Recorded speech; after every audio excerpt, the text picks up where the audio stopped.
Paralyzed 6-month-old baby falls asleep. The family couldn't believe what the puppy did next. The late afternoon sun filtered through the windows of the modest apartment in Chicago, where Emily Walker finished organizing the last details of her new home. Just 2 months into her marriage, the 28-year-old nurse was enjoying a moment of tranquility before leaving for her shift at General Hospital. Her husband, Jason Reynolds, worked intently at his computer, immersed in seemingly endless lines of code. "Are you sure you'll be okay alone?"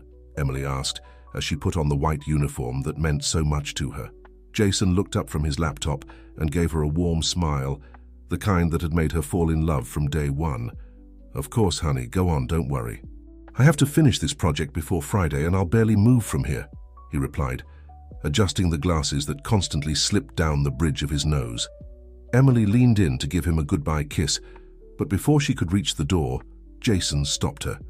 "Have you thought about what we talked about last night?" he asked hopefully. She sighed, knowing exactly what he meant. The night before, they had had a long conversation about starting a family. Jason wanted to begin as soon as possible, but Emily felt they needed to become more financially stable first. "Jason, we're just getting used to living together. Give me a little more time, okay?" she replied gently, caressing his cheek.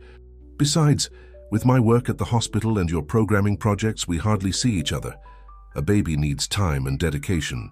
Jason nodded, understanding but visibly disappointed. "You're right, honey. It's just that when I see the kids in the park, I can't help imagining us as parents." Emily smiled tenderly. "And we will be, I promise you. Just let's give it time."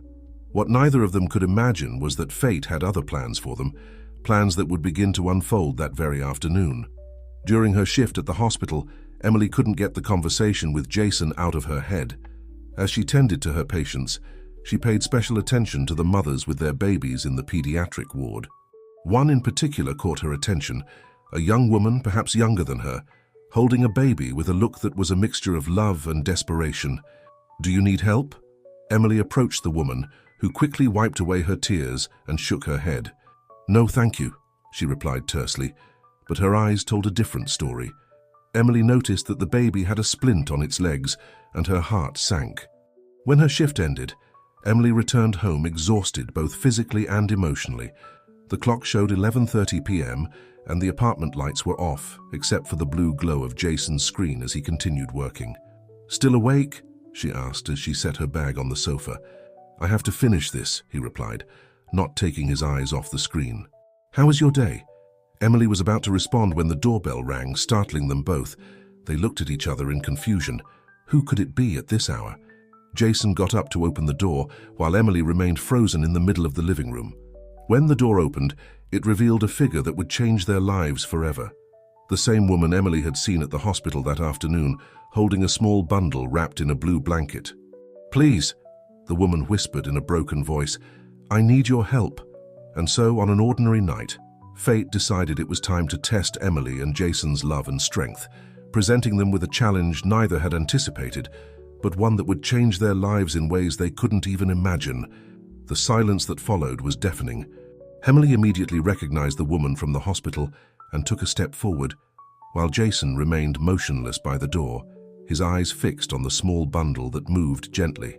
"Please come in," Emily murmured, her nursing instinct taking control of the situation. The woman, who was visibly shaking, entered the apartment with faltering steps. "My name is Sarah," the woman said in a broken voice as she sat on the sofa Emily indicated, "and this is Michael." She partially uncovered the blanket, revealing the sleeping face of a baby about 5 months old. Jason closed the door and approached his wife, who was already kneeling in front of Sarah, discreetly examining the baby. "Is everything all right with the little one?" Emily asked softly. Sarah shook her head, tears beginning to roll down her cheeks. "Michael, he has a special condition, his legs. The doctors say he has paralysis. He needs care that I can't give him." Emily and Jason exchanged concerned looks. "Is there anything we can help you with?" Jason asked, his voice soft and understanding. Sarah pulled out a crumpled envelope from her purse. "I've been watching you at the hospital," she confessed, looking at Emily. "I've seen how you treat patients, especially children. The tenderness in your eyes, your patience. And today, when you came up to ask me if I needed help," her voice broke. "Sarah, "What are you trying to tell us?" Emily asked, though part of her already sensed the answer. "I want you to keep Michael," Sarah replied, the words tumbling out of her mouth. "In this envelope is everything: his birth certificate, his medical documents, a letter explaining my decision. I have no one else. Michael's father abandoned us when he found out about his condition, and I can't take it anymore." Jason stepped forward, his face reflecting disbelief.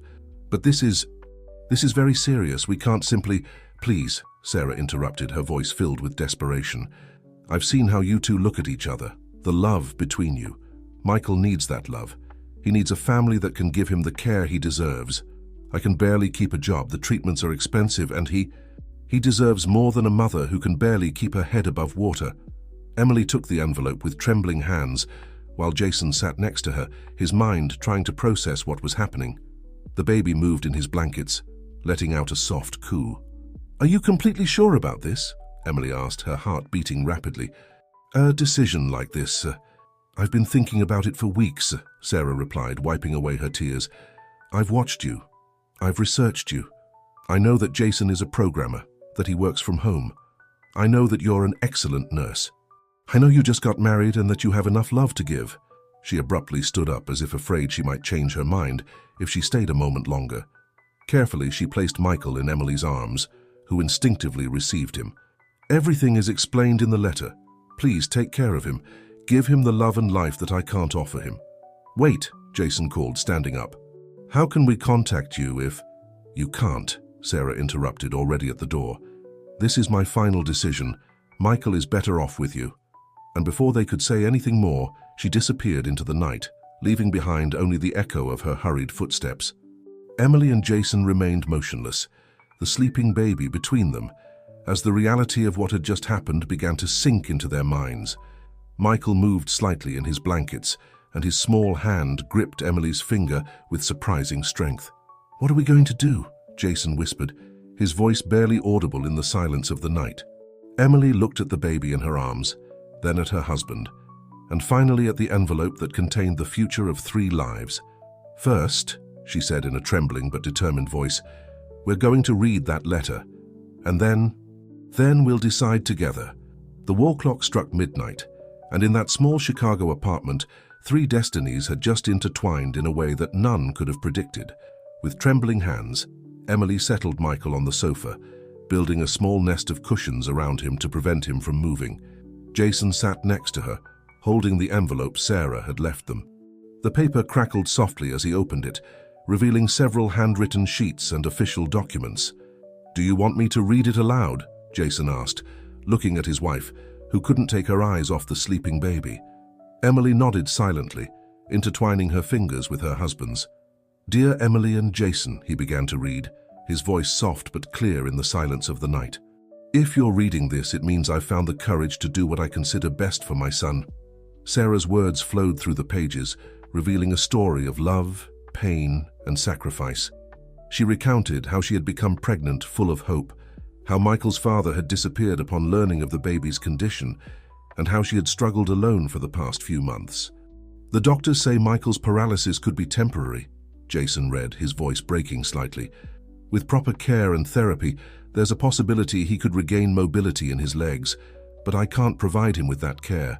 I can barely keep a job while trying to care for him." Emily abruptly stood up, walking to the window.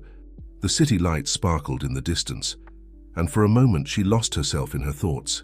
"Jason," she whispered, "what are we going to do?" Jason put the letter on the table and approached his wife, hugging her from behind. "What does your heart say?" "My heart." Emily turned to look him in the eyes. "My heart is already considering him ours. But my head—" "Jason, this is crazy. We've only been married for 2 months, we both work, and a baby with special needs." Her words were interrupted by a soft cry coming from the sofa. Michael had woken up and was waving his little arms in the air. Without thinking, Emily approached and took him in her arms, gently rocking him. "Shh, it's okay, little one," she whispered, and as if by magic, Michael calmed down, looking at her with big brown eyes that seemed to contain all the wisdom in the world. Jason observed the scene, feeling his heart expand in a way he didn't think possible. "You know," he said softly, "just a few hours ago we were talking about starting a family." Emily laughed softly, though her eyes shone with contained tears. "It wasn't exactly how I had imagined it. Life is rarely how we imagine it," Jason replied, approaching to caress Michael's cheek. "But look at him, Emily. Maybe this is exactly what we needed without knowing it." They continued reading the documents: Michael's birth certificate, detailed medical reports, prescriptions, and treatment recommendations. Sarah had been meticulous in providing all the necessary information. "It says here that he needs physical therapy 3 times a week," Emily pointed out, her nurse's mind already planning schedules and needs, "and specific medications for his condition." "We can do it," Jason said with determination. "I can reorganize my work schedules, take on more freelance projects if necessary. You know the healthcare system. You know how to navigate it." A noise at the window startled them. It was just the wind, but for a moment, they had both feared it was Sarah returning to take Michael away. They looked at each other, recognizing in each other's eyes the same fear, the same hope. "Are we really considering this?" Emily asked, though she already knew the answer. Jason smiled, that smile that always gave her confidence. "I think we've already decided, haven't we? We just need to say it out loud." Emily looked at the baby in her arms, who had fallen back to sleep peacefully. "We'll need help," she said.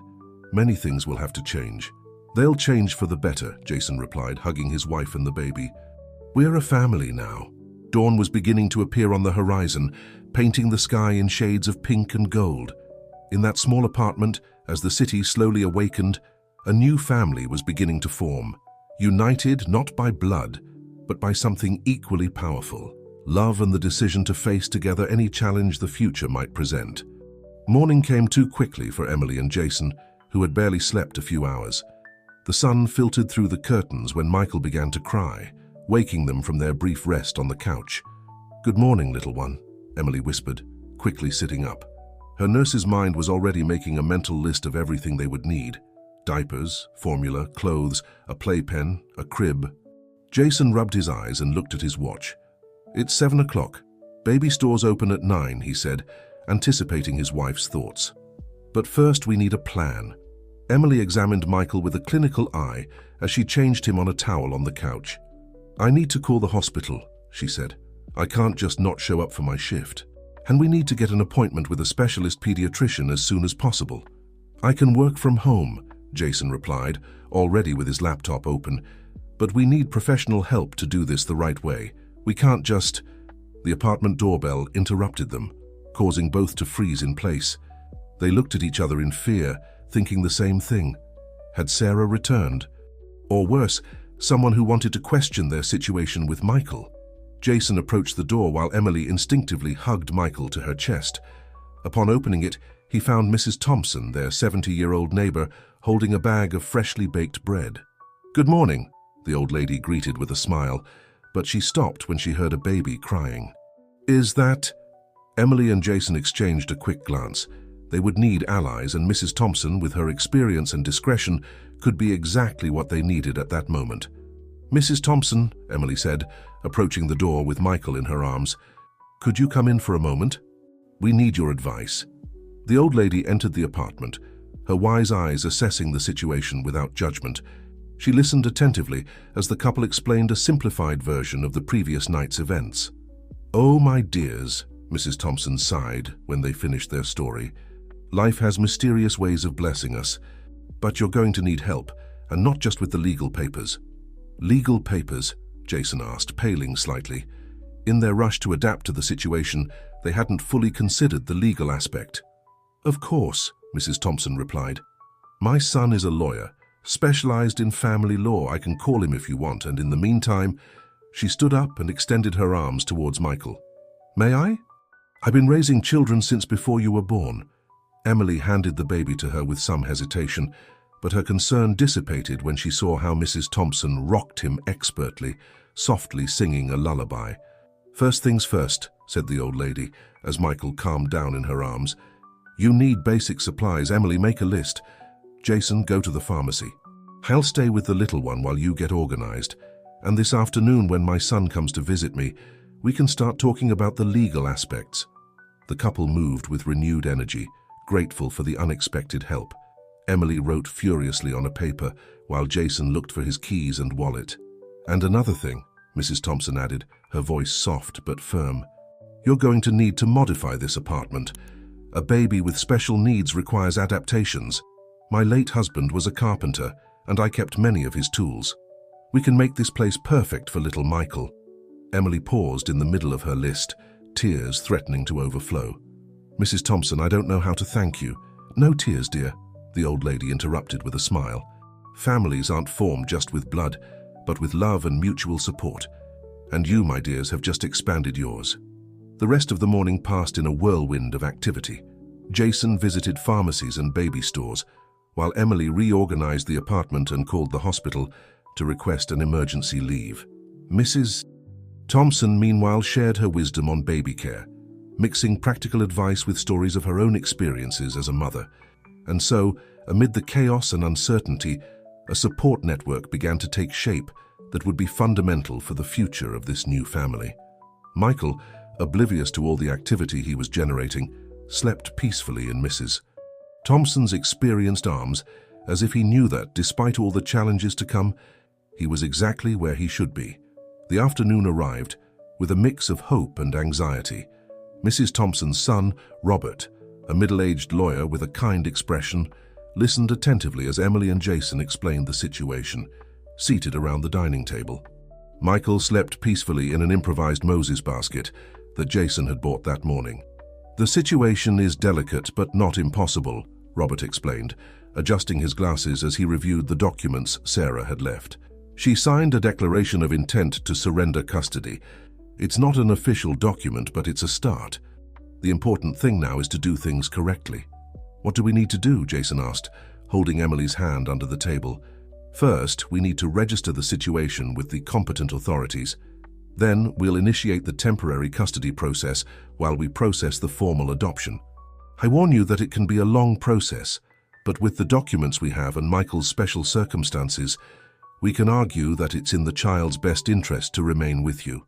Emily squeezed Jason's hand. "What if Sarah comes back?" Robert shook his head. "The letter she left, along with the signed declaration, shows a clear intention to relinquish custody. However, we must move quickly to protect everyone's interests, especially Michael's." A soft tapping on the window interrupted the conversation. Rain had begun to fall on Chicago, creating a gentle rhythm that seemed to mark the passage of time. At that moment, Michael began to stir in his sleep.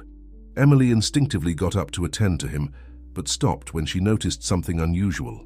Michael's little legs, which according to medical reports were paralyzed, were moving slightly. "Jason," she called in an excited whisper, "look." Everyone approached the Moses basket, observing the small but distinct movements. Robert smiled, taking notes in his notebook. "This is important," he said. "We need to schedule a complete medical evaluation as soon as possible. A medical condition that requires special attention can accelerate legal processes." "I have some contacts at the hospital," Emily added, her nurse's mind already working on the possibilities. "There's a specialist in pediatric neurology who could—" A noise in the building's hallway interrupted her.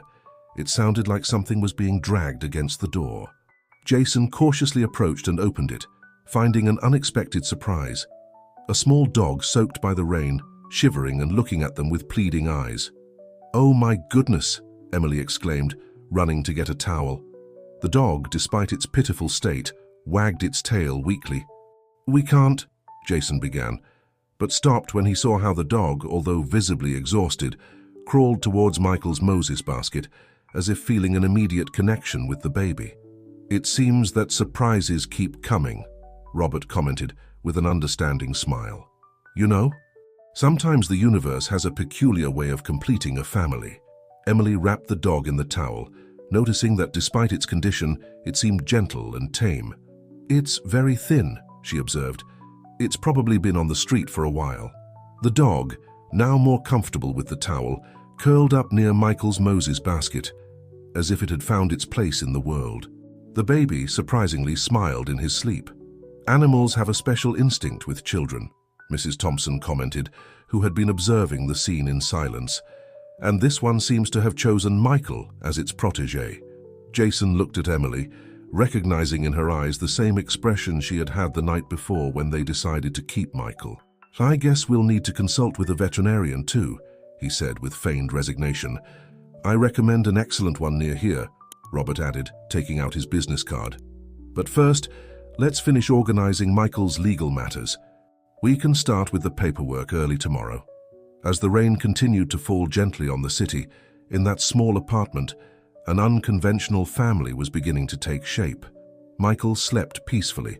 The dog stood guard next to his Moses basket, and Emily and Jason exchanged looks of amazement and determination, aware that each new challenge they faced united them more as a family.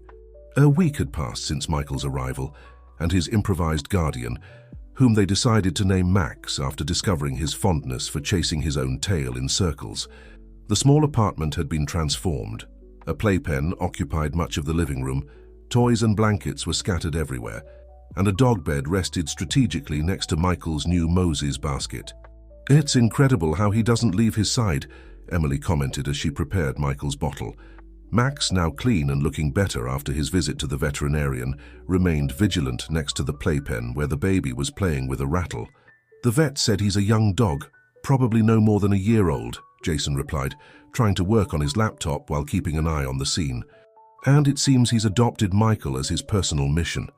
Max's transformation had been remarkable. After a complete bath, treatment for parasites, and good nutrition, his coat had regained its shine, revealing a beautiful caramel color. But the most surprising thing was his behavior with Michael.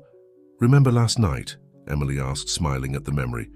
"When Michael started crying, Max came running to our room to alert us, even before the baby monitor went off." Jason nodded, closing his laptop to join his wife in the kitchen. "And this morning, when Michael tried to reach that toy that was too far away, Max brought it to him with his muzzle. The doorbell rang and Max immediately went on alert, though without straying too far from Michael. It was Mrs. Thompson, coming to help with preparations for Michael's first physical therapy session, scheduled for that afternoon. "Good morning, family," the old lady greeted, carrying a bag with ingredients for lunch. Max, recognizing her, wagged his tail, but maintained his position next to the playpen. "I see our guardian is still at his post." Emily took the bag, grateful for her neighbor's constant help. "I don't know what we'd do without you, Mrs. Thompson. Between the legal paperwork, medical appointments, and adapting the house."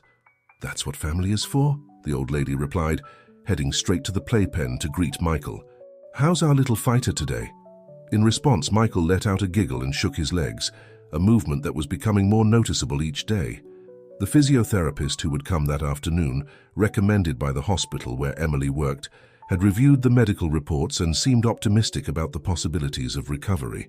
"Doctor, Robert says these movements are very encouraging," Emily commented, remembering the previous day's consultation.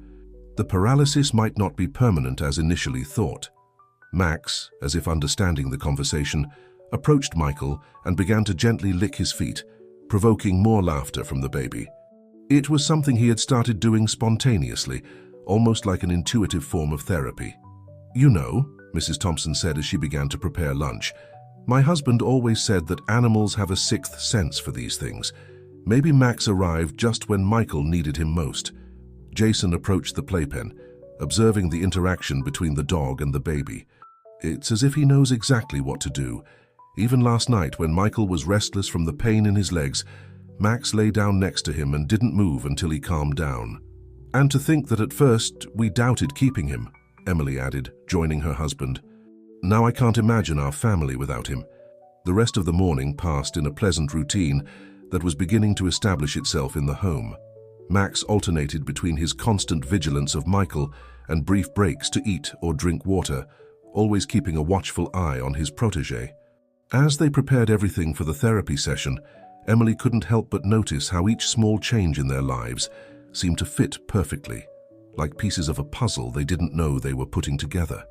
Michael's arrival, Max's appearance, Mrs. Thompson's support and her family. Everything seemed part of a larger plan that was just beginning to reveal itself. "What are you thinking about?" Jason asked, noticing his wife's thoughtful look.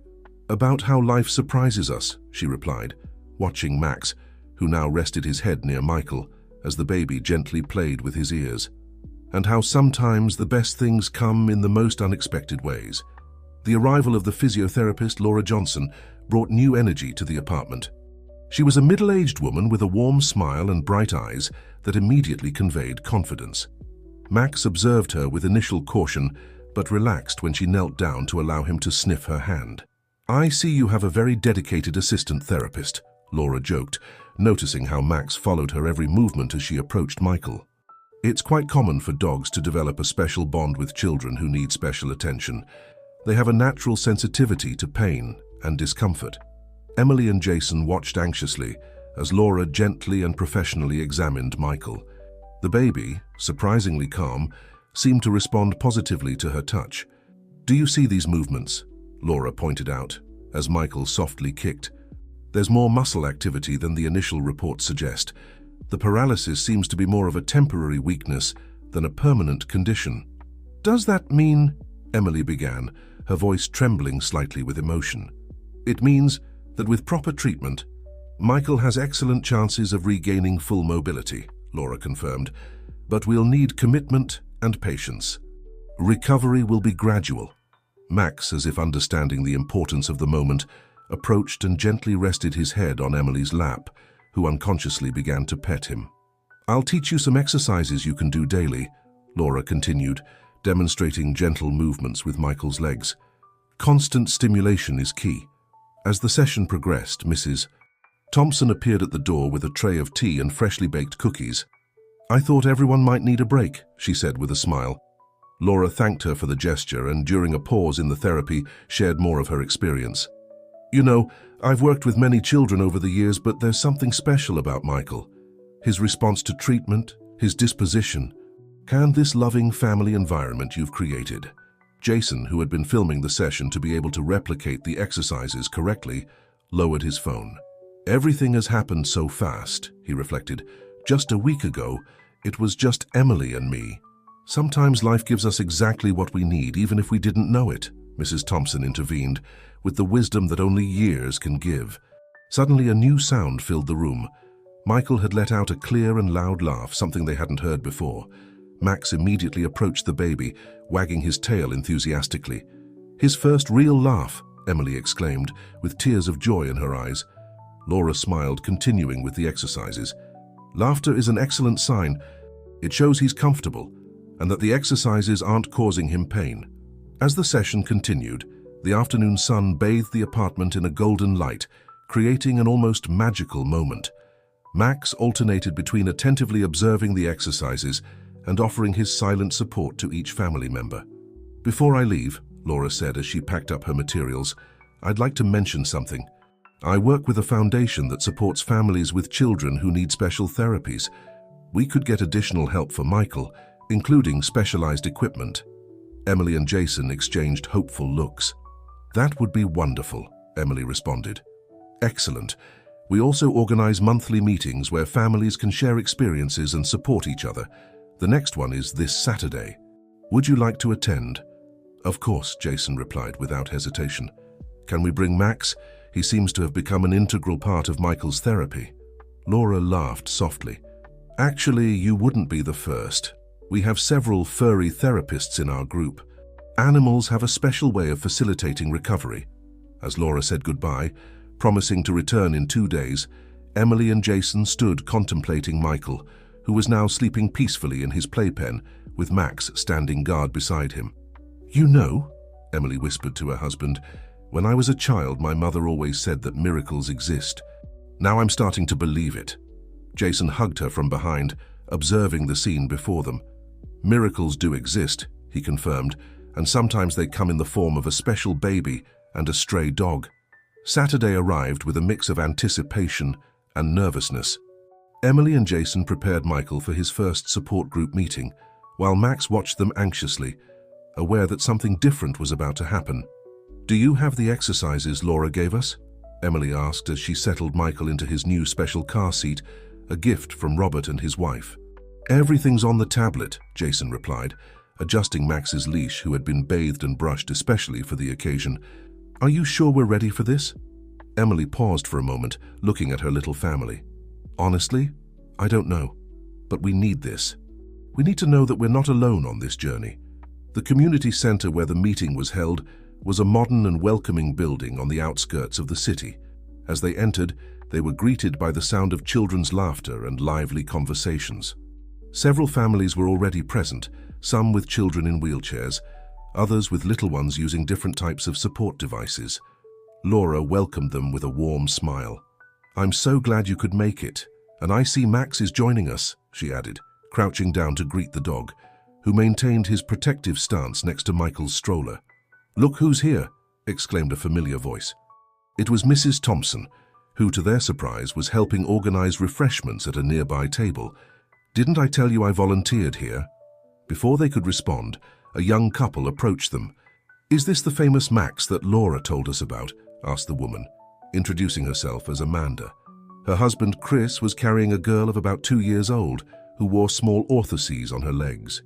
"Sophia also has her guardian," Chris smiled, pointing to a Siamese cat resting in a corner of the room. "Animals have a special gift for this."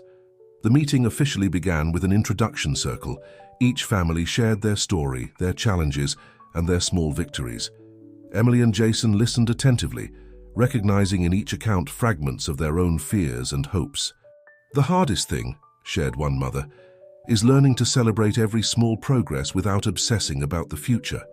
And remembering to take care of ourselves too," added another father. "The love for our children can make us forget that we need to stay strong for them." During a break, while the children played in a specially adapted area, Max surprised everyone by organizing on his own initiative a kind of gentle game with the little ones, moving gently among them and provoking laughter with his antics. "It's incredible," Laura commented, observing the scene. "Max seems to have a natural instinct for play therapy. Have you considered training him as an official therapy dog?" Emily and Jason exchanged surprised looks. They hadn't thought of that possibility. "We have a training program here," Laura continued. "Max could help not only Michael but other children as well." The idea resonated in their hearts. Seeing Max interact with the other children, especially those who seemed more withdrawn, was truly special.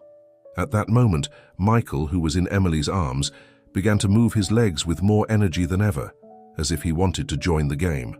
Max, sensing his enthusiasm, immediately returned to his side, provoking more laughter from the baby. "That's new," Jason observed, filming the moment with his phone. "His movements are more coordinated." Laura approached to observe better. "Social stimulation is as important as physical," she explained. "Seeing other children move, the desire to interact, it all contributes to recovery."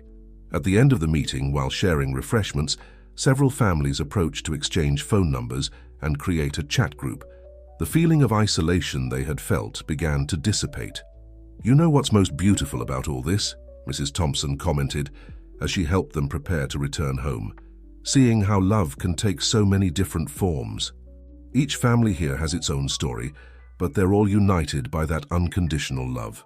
As they headed to the car, Max walking proudly next to Michael's stroller, Emily and Jason felt they had found more than a support group. They had found a community.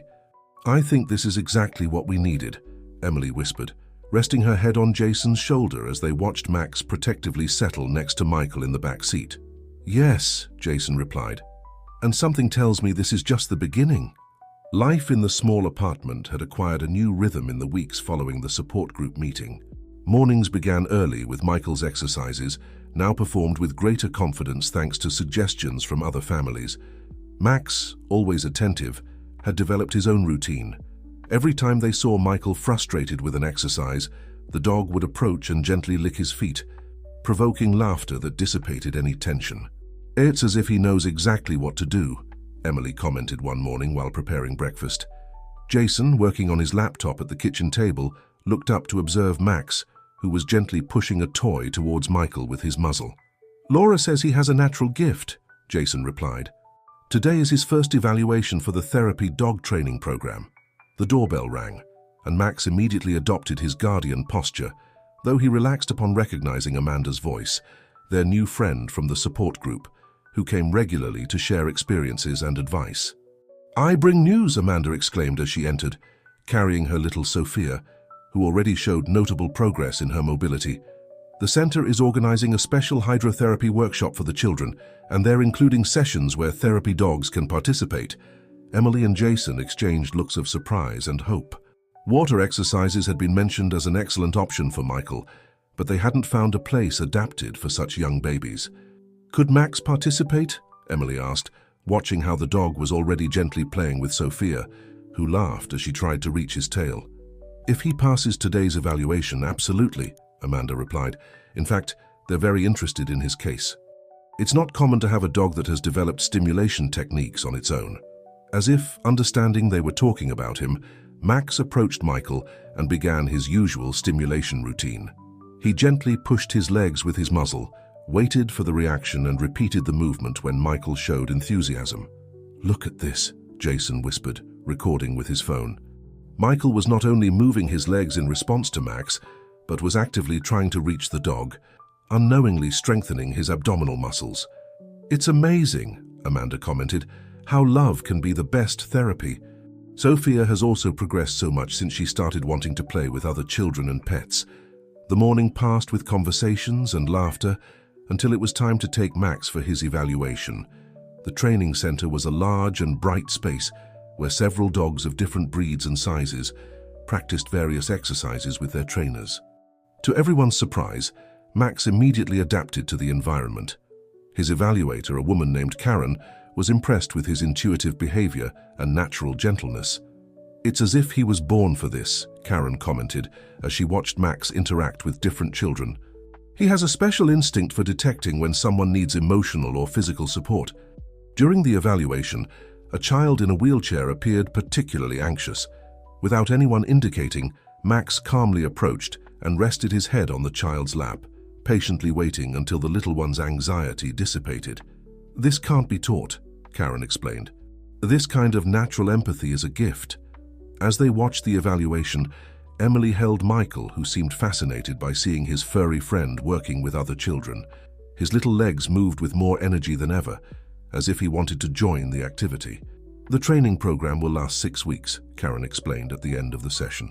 "But Max can continue working with Michael in the meantime. In fact, I'd like to document his natural stimulation techniques. They could be very useful for other therapy dogs." Back home, the exhausted but happy Max curled up next to Michael's playpen, who immediately extended his little hands to touch his friend's soft fur. "You know," Emily reflected as she prepared dinner, "when Sarah left us, Michael, I thought it was destiny giving us the opportunity to be parents. Now I see it was much more than that." Jason hugged her from behind, watching through the kitchen window as the sun set over the city. "What do you mean?" "That we not only became a family," she replied, "but we found a way to help others. Max, the support group, the therapies, everything is connected in a way I never would have imagined." The sound of Michael's laughter, mixed with Max's soft barks of joy, filled the apartment with a melody that just a few weeks ago would have seemed impossible. It was the music of hope, of love, and of the small miracles that happen every day. The hydrotherapy center was a modern and welcoming space, with large windows that let in natural light. Emily and Jason arrived early for Michael's first session, with Max walking proudly beside them, sporting his new therapy dog in training vest. "Welcome," Laura greeted them, who would supervise the session along with a specialist in infant hydrotherapy. "Are you ready for a new adventure?" The therapeutic pool was different from anything they had seen before. The water was kept at a perfect temperature, and various platforms allowed adjusting the depth according to each child's needs. "Max has been practicing his water exercises," Emily explained, remembering the special training sessions the dog had had during the previous week. "Although we still don't know how Michael will react.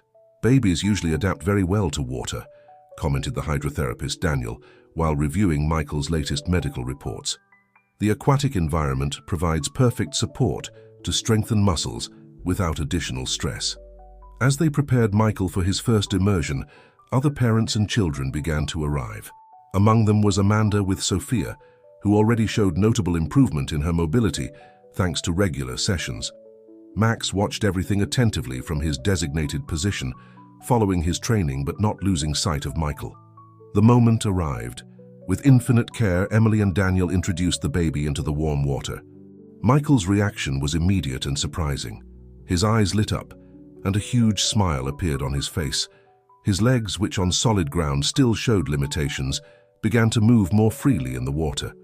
"Look at this," Laura exclaimed, who was recording the session to document progress. "His movements are much more coordinated than we expected." Max, perceiving Michael's joy, approached the edge of the pool, maintaining a safe distance but showing his support with soft barks of encouragement. Suddenly, something unexpected happened. A young woman who was observing the session from the entrance slowly approached, her face showing a mix of emotions that caught Emily's attention. There was something familiar about her. "Sarah?" Emily whispered, finally recognizing Michael's biological mother. Time seemed to stand still. Jason, visibly tensed, and Max, sensing the change in atmosphere, protectively positioned himself near the pool where Michael was. Sarah raised her hands in a sign of peace. I'm not here to cause problems," she said softly. I volunteer here on Tuesdays. I didn't know you would be coming today." Laura, sensing the tension, quickly approached. "Sarah has been helping in our art therapy program for children," she explained. "She's an excellent art teacher." Michael, oblivious to the drama unfolding, continued enjoying the water, his laughter resonating in the space. Sarah looked at him with a mixture of love and resignation. "He's so big," she murmured, "and he seems so happy."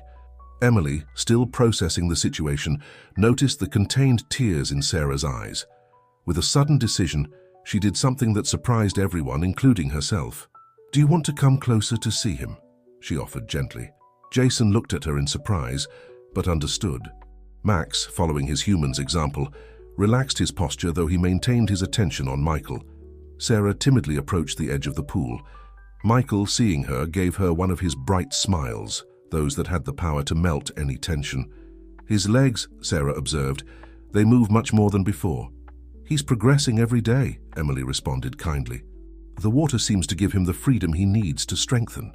"And he has a very special guardian," Laura added, pointing to Max, who had begun his usual stimulation routine from the edge of the pool, provoking more laughter from Michael. Sarah observed the scene with a mix of emotions on her face. "I made the right decision," she whispered, more to herself than to the others. "He's where he should be." The session continued, with Sarah discreetly observing from a respectful distance. Michael continued responding wonderfully to the water, and Max continued his work of support and stimulation from the edge. At the end of the session, as they dried Michael, Sarah approached one last time. "Thank you," she said simply, "for giving him everything I couldn't." "Sarah," Emily called before she walked away, "if you want, you could come see him from time to time, as part of the extended family." The words surprised everyone, especially Sarah, who could only nod as tears finally rolled down her cheeks. Max, as if sensing that his role as guardian needed to expand a little more, approached her and gently rested his head on her hand. As the afternoon sun filtered through the large windows, bathing the scene in a golden light, Emily understood that true love knows no limits or conventional forms. Sometimes it manifests in the most difficult decisions, in the most unexpected encounters, and in the ability to open one's heart even when fear suggests otherwise. The days following the encounter with Sarah at the hydrotherapy center were a whirlwind of emotions for Emily and Jason. The night after the session, while Michael slept peacefully in his crib with Max standing guard, the couple sat on their apartment balcony to process everything that had happened. "Are you sure about this?" Jason asked softly, holding his wife's hand. "About inviting Sarah to be part of Michael's life." Emily watched the city lights before responding. "When I saw her today, I didn't see the woman who left Michael at our door. I saw a mother who made the most difficult decision out of love for her child. And maybe Michael deserves to know that part of his story." The sound of the phone interrupted their conversation. It was Laura, with news about Michael's progress in hydrotherapy. The preliminary results were more than encouraging. The freedom of movement in the water was strengthening his muscles in a notable way.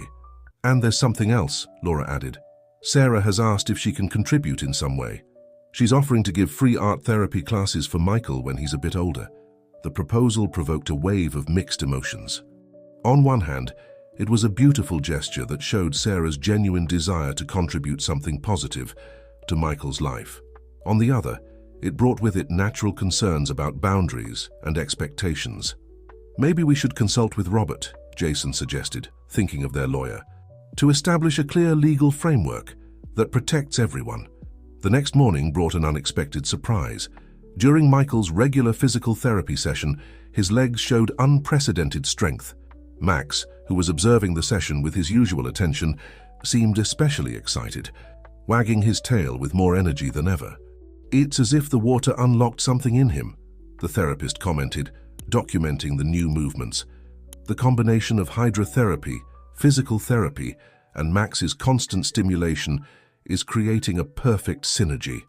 Mrs. Thompson, who had been unusually quiet since they told her about the encounter with Sarah, finally shared her wisdom during lunch. "You know," she said as she helped prepare Michael's puree, "in my years I've seen many different forms of love. Sometimes the greatest love is shown by knowing when to step back and when to step forward again." Max, as if understanding the depth of the words, approached Michael and began his stimulation routine, but this time there was something different. The baby was not only responding to the stimuli, but was actively trying to reach the dog, using muscles that previously seemed dormant. "Jason, come quick," Emily called, recording the moment with her phone. "Look at this." Michael, supported in his new therapeutic seat, was trying to propel himself forward to reach Max. His legs, although still weak, showed a control and intention that didn't exist before.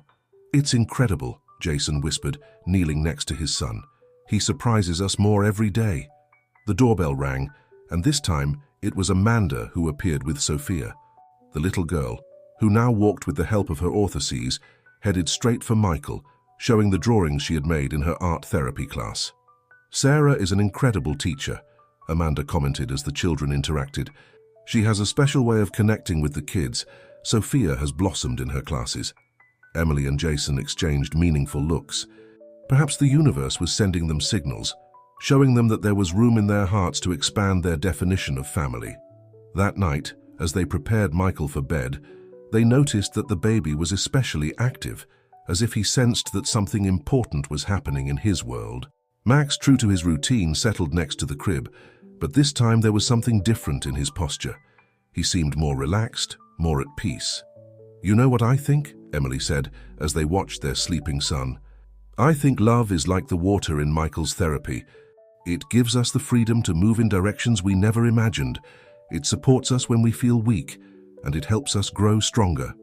Jason hugged his wife, understanding the depth of her words. "And like water, it finds its own way, taking shapes we can't always predict." Max raised his head, looking at them with those wise eyes that seemed to understand every word. In his role as guardian, he had witnessed the transformation of this family, and now he seemed to give his silent approval to this new evolution. Sarah's first art therapy class was scheduled for a sunny Saturday afternoon. The community center had set up a special space, filled with natural light and adapted for the children's needs. Michael, now with more coordinated movements thanks to his therapies, observed everything with curiosity from his adapted chair. "I've prepared something special," Sarah explained as she organized safe materials for babies. "Finger painting can be an excellent form of sensory and motor stimulation." Emily and Jason watched from a prudent distance, with Max sitting attentively between them. The dog had developed a sixth sense for emotionally delicate situations, and his calm presence helped maintain a relaxed atmosphere. "Different colors and textures stimulate different responses," Sarah continued, as she prepared natural paints of various colors. "And the movement of fingers and hands can help strengthen the muscles Michael needs for his rehabilitation." To everyone's surprise, Michael showed immediate enthusiasm for the activity. His small hands moved across the paper with a determination that brought smiles to all present. Max, intrigued by the new activity, cautiously approached to observe better. "It's amazing," Laura commented, who had come to document the session. "He's using muscles that he normally doesn't exercise in traditional therapy." Sarah worked with a gentleness and professionalism that revealed her vocation. Each movement, each instruction was carefully thought out to benefit Michael's development. "Circular movements help with coordination," she explained while gently guiding Michael's little hands. Emily noticed something else. The way Sarah interacted with Michael was respectful and affectionate, but maintained an appropriate emotional distance. She wasn't trying to occupy a role that didn't belong to her, but focused on contributing something positive from her space as a therapist. "Do you see how he moves his feet when he's excited?" Jason pointed out, who never ceased to marvel at each small progress. Max, as if responding to the observation, approached and began his stimulation routine, causing Michael to move his legs with more energy. "The combination of art and movement is powerful," Sarah commented, observing the interaction between Michael and Max. The dog has a natural instinct for knowing when and how to stimulate. The session continued, with exercises that combined art and movement. Sarah had designed activities that required Michael to stretch in different directions to reach the colors, thus strengthening his coordination and muscles. Each color can evoke different emotional and physical responses, she explained, as Michael experimented with bright tones. Art therapy is not just about creating, but about awakening connections in the brain that can help with rehabilitation. At the end of the session, Michael had created his first artwork, an explosion of colors that, although abstract, seemed full of life and movement. Sarah carefully framed it in special paper. "For his collection," she said softly, handing it to Emily. "Each work will show his progress, not only in art, but in his motor development." As they cleaned and organized the materials, Mrs. Thompson appeared with a tray of freshly baked cookies. "I thought everyone might need a snack after so much creative work," she smiled. The moment of sharing cookies became a natural pause for conversation. Sarah shared more about her training in art therapy and how she had found in it a way to heal her own heart. After making the most difficult decision of my life," she said, briefly looking at Michael, "I promised myself I would find a way to contribute positively to the lives of other children." Max, who had been quietly watching, approached Sarah and rested his head on her lap as if offering comfort. The gesture provoked emotional smiles from all present. "It's incredible," Emily commented later, as they stored Michael's first artwork in a special place in his room, "how life finds ways to heal and unite people." Jason hugged his wife, watching Michael sleeping peacefully in his crib, with Max on his usual guard, and how each person can contribute something unique and valuable from their place. Michael's art, with its colorful and cheerful strokes, seemed to perfectly capture the moment they were living. A blank canvas that was being filled with unexpected colors, creating something beautiful and unique in the process. The morning began like any other in Emily and Jason's apartment, but there was something special in the air. Michael, who now showed notable progress in his mobility, was particularly active during his morning exercises. "Look at that!" Emily exclaimed as she helped Michael with his exercise routine. The baby was moving his legs with a coordination they hadn't seen before. Max, who supervised the session from his usual place, seemed especially alert. "Laura said these moments could come," Jason commented, recording the moment with his phone, "when the muscles finally find their memory." The hydrotherapy session scheduled for that afternoon became a crucial moment. The warm water of the therapeutic pool seemed to give Michael the confidence he needed. With the support of Daniel, the hydrotherapist, and Max's constant presence from the edge of the pool, Michael began to make movements that surprised everyone. "This is extraordinary," Daniel commented, as he gently guided Michael's legs. "The muscular response is much stronger than we expected at this stage of treatment." Sarah, who now regularly attended sessions as part of the therapeutic team, observed from her workspace, where she was preparing materials for the next art therapy session. Her face reflected a mixture of pride and contained emotion. "The finger painting exercises have helped a lot with his coordination," she added, approaching the edge of the pool. "The way he moves his arms and legs when he paints." Suddenly, Michael did something that left everyone breathless. Propelling himself with his arms in the water, he managed to move both legs in a coordinated pattern, similar to a swimming kick. "Oh my God!" Emily exclaimed, tears running down her cheeks. Max began to bark softly as if celebrating his little friend's achievement. "This is a significant breakthrough," Laura said, who had arrived just in time to witness the moment. "His muscles are responding much better than we initially predicted." Jason, who could barely contain his emotion, noticed something else. "Look at his eyes. He's aware of what he just accomplished." It was true. Michael's expression showed a mixture of surprise and joy, as if he had just discovered a secret superpower. Max, unable to contain his enthusiasm, began his stimulation routine from the edge of the pool, provoking more coordinated movements from Michael. "The combination of all the therapies is bearing fruit," Laura observed. Hydrotherapy, physical stimulation, art therapy, and of course Max's constant motivation, everything is working in perfect harmony. Mrs. Thompson, who had come to bring a change of clean clothes, joined the celebration. "I told you miracles exist," she commented with a wise smile. They just need love, patience, and faith. That night, as they prepared Michael for bed, Emily and Jason reflected on how far they had come. The baby's room, once a simple space, was now decorated with his artistic creations, photographs of his therapy sessions, and a special corner for the awards Max had won in his therapy dog training. "Do you remember the night Sarah knocked on our door?" Emily asked softly, as she watched Michael sleeping in his crib. "We were so scared." "And look at us now," Jason replied, hugging his wife. "We're not just parents, but we've created a network of support and love that goes beyond what we could have imagined." Max, from his post next to the crib, lifted his head and looked at them with those wise eyes that seemed to understand every word. His presence, which had been so crucial in Michael's recovery, continued to be a fundamental pillar in the family. "You know," Emily continued, "when Sarah chose us that night, she probably didn't imagine everything that would happen. How her decision would not only change our lives, but those of so many other people."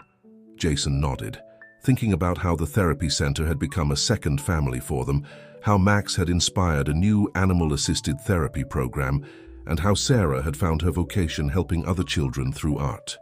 "And this is just the beginning," he whispered, watching how Michael moved in his sleep, his legs moving with a freedom that once seemed impossible. "Our little one has a whole life of miracles ahead of him." The community center bustled with activity in preparation for a special event, Max's first graduation as a certified therapy dog, which coincided with an important celebration of Michael's progress. The walls were decorated with artwork from the children in Sarah's program and photographs documenting the recovery journey of several little ones. "Everything has to be perfect," Mrs. Thompson exclaimed as she directed a group of volunteers in decorating the hall. Emily and Jason watched in amazement as the space was transformed, with Michael in arms, who kept moving with renewed energy. "Who would have thought we'd be here 6 months ago?" Jason reflected, adjusting the small bow tie they had bought especially for Michael. Max, sporting a new vest with his certification badges, sat patiently next to them, though his tail moved with evident excitement. The training program had been a resounding success, and he was now officially the first therapy dog specialized in early motor stimulation. "The special guests have arrived," Amanda announced, entering with Sophia by the hand. The little girl, who now walked with much more confidence, ran, as much as her orthoses allowed, towards Michael, who responded with laughter and excited movements. Sarah appeared shortly after, carrying an easel covered with a cloth. "It's a surprise," she explained with a mysterious smile, for the end of the ceremony. The room began to fill with families from the therapy program, medical staff and volunteers. Laura took the microphone to start the ceremony. "Today we celebrate several miracles," she began. "Not only Max's graduation, our extraordinary therapy dog, but also the incredible progress of our little warriors." A video began playing on the big screen. It showed Michael's journey from his first days in therapy to his most recent achievements. The images of his first movements in the water, his art sessions with Sarah, and his interactions with Max brought tears of emotion to those present. "But there's something else to celebrate today," Laura continued. "Michael has been selected for an advanced therapy pilot program thanks to his extraordinary progress." Emily and Jason looked at each other in surprise. They hadn't expected this announcement. Max, as if sensing the importance of the moment, sat more upright next to them. "The latest studies show muscle recovery that exceeds all expectations," Dr. Roberts explained, who had joined the celebration. "Michael is rewriting what we thought possible in cases like his." Sarah then stepped forward, removing the cloth from the easel. It was a beautiful collage, composed of photographs, paintings, and drawings that documented Michael's evolution. In the center, a recent image showed him in the pool, his legs moving strongly while Max watched from the edge. "This is my gift," Sarah said with an emotional voice, "for the family that taught me that love can take many different forms." Max received his official certification amidst applause, demonstrating some of his special stimulation techniques with Michael and other children. His ability to adapt his movements according to each child's needs had revolutionized the animal-assisted therapy program. "And there's one last surprise," Laura announced.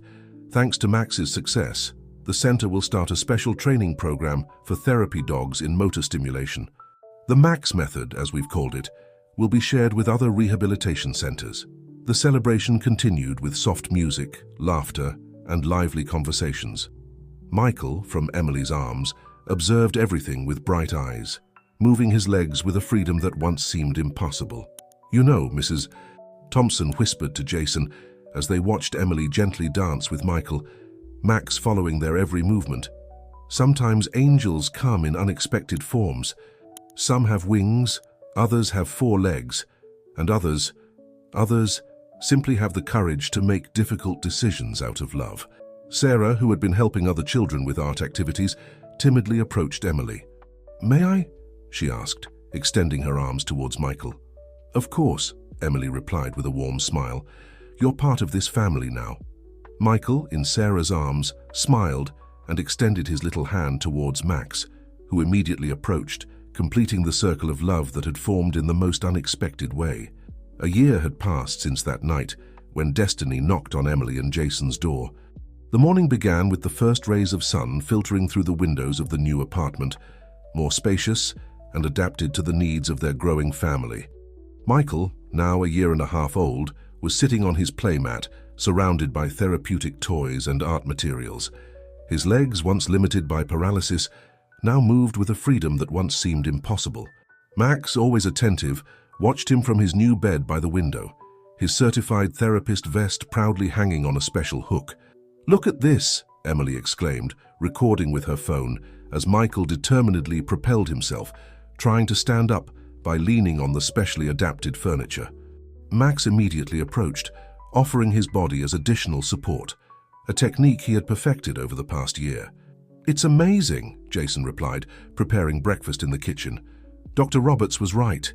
His recovery is exceeding all expectations." The doorbell rang and Max barked softly, his tail wagging as he recognized the familiar voices. It was Sarah arriving for the weekly art therapy session, accompanied by Mrs. Thompson, who carried a tray of freshly baked bread. "Good morning, family," Mrs. Thompson greeted, while Sarah prepared the materials for the session. The apartment had become a space where therapies, art, and love naturally blended. "I have exciting news," Sarah announced as she set up her easel. "The art therapy program will expand to 3 more centers in the city, and Max is invited as a special therapist in the sessions." The news was received with joy.